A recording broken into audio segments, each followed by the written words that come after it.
William Hill is rated A by SBR. Find out why by clicking on their logo. Hello and welcome to World Sports Weekly. I'm your host, Natalie Rydstrom. Joining us now is Richard O'Hagan, sports writer and regular contributor for SBR Forum, to discuss the betting value in the individual World Cup teams. Richard, welcome to the show today. Hi Natalie, it's good to be with you. Now, Belgium, who failed to qualify in 2010, are the favourites to win Group H above Russia, South Korea and Algeria, priced at 1.66 with Bet365, priced at 15 to win the whole competition. Are you surprised about this? I think a lot of people are going to be surprised to find Belgium in there and find them as the seeded team in Group H, but they've actually done really well over the course of the last sort of 4 to 6 years. They didn't qualify at all for the last 2 World Cups, but they've put together a good young side. They're quite a solid team and they know how to score goals. So I see no reason not to back them winning this group. They've certainly won their qualifying group very convincingly.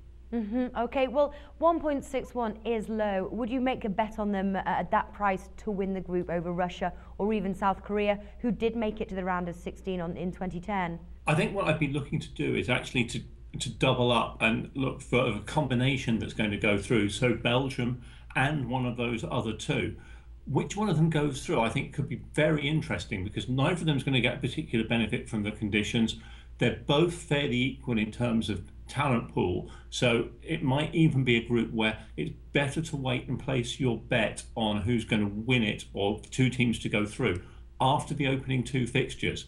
Because at that point, you'll see which of the teams other than Belgium has adapted best to the conditions out there in Brazil. Okay. Now, any chance they can't win the competition? Or would you prefer to put your money on them leaving in the round of 16, which is priced at 2.25 with William Hill, or the quarterfinals priced at 4.5?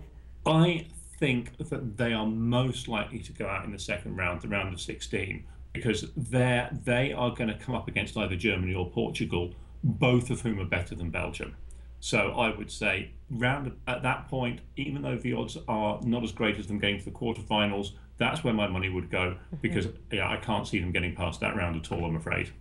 Okay. Well, as Belgium have failed to qualify in both the 2006 and 2010 World Cup competition, would you say it is a risky bet on the total points or goals scored in the group stage? As we kind of don't really have anything to sort of compare it to, I suppose.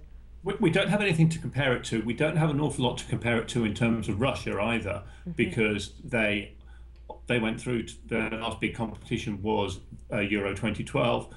But realistically, I think what you've got to say in this market is total points to win a group like this, it's got to be 7 or more anyway. So I think you've got to go above 7 for Belgium on that. Total goals, obviously, to win, you're going to have to score really an average of 2 goals a game. So betting over 6 or over 6.5 goals, I think you're still going to be on fairly safe ground with Belgium there. Okay. Anything else we can look for here to bet on Belgium? You might want to have a look at the top goal scorer market here because they've got 2 very good strikers. They've got Christian Benteke, who will be familiar to people from Aston Villa.